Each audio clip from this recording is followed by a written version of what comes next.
What up, Sycho Nation, and welcome back to the Asylum. Today we are doing a Resident Evil 8 review, or a Resident Evil Village review, however you want to put it. We're going to start right off. I'm going to say that this game is a solid 9 out of 10 for me, just based on some of the controls that I had an issue with. It felt very boat-like, so I did have an issue with the controls. Other than that, the game was phenomenal. Now let's start off in the very beginning where we get the intro story, which is very well illustrated, especially like it's a Tim Burton film, a mini Tim Burton film. And it's amazing because it gives you the tale of a little girl who escaped her mother and ran off into the woods and met the four lords, being the bat, the fish, the spinster, and of course the horse, and getting punished by Mother Miranda. This is the opening story, and then we cut into Ethan and Mia and their baby Rose. Of course, we all seen how that goes down.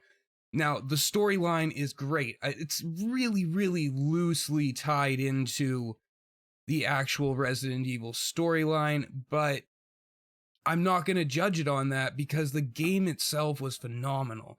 The graphics were there, the boss fights were just climactic as all hell, and you had to face every one of the four lords. Like I said, the only issue I had was with some of the controls feeling kind of boat-like, even on the highest sensitivity on a PC. I can't say anything for PlayStation or Xbox, because I don't know. I don't play on them. Anyway, everybody, of course, was super stoked about Lady Dimitrescu and her three daughters, and that is our opening chapter. That is where we get to go in and see the castle and fight the vampires, and that was really well done. It was detailed as all hell. There was only specific ways you could actually kill the vampires, and you run across them multiple times where you can't actually kill them. You actually just have to find an escape route and get away. The puzzles in the game are not overly hard, but they are... You have to think about what you're doing in order to fully understand what's going on. A good example of that is during the second, let's say, chapter, when you're looking for the house with the red chimney, and there's just a specific way you have to go about it, and unless you actually have read the note and you didn't miss out on the note, you would have no idea how to do it because it's very well hidden. In general, though, guys, the gameplay is a definite 10 out of 10. I love the storyline and everything they had to offer. I love the general enemies, the mass-produced enemies that they threw out, which were the Lycan.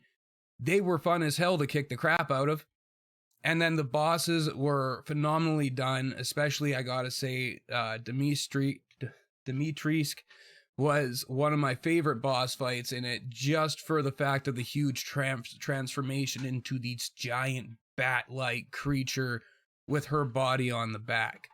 That was well done, and I thoroughly enjoyed that fight.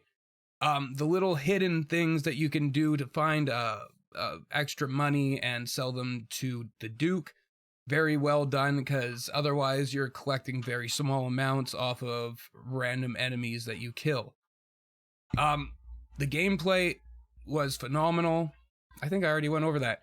The graphics were on point. I mean, even if you're running a crappier card or on lower qualities, the graphics still looked really, really good considering. Now, don't try and run it on, like, you know, a really low-end graphics card. You're just going to get a laggy mess. But if you have the card to run it on the minimum specs, you're not going to be disappointed in it. If you have the card to run it on the highest specs, well, you're definitely not going to be disappointed in it because they put a lot of time and effort into this game. Now, it comes the question, is it worth buying? And in my opinion, yes, it is 100% worth buying, and it has a replayability of at least 2 other times, being the hardcore mode and the mode you unlock after you have beaten standard.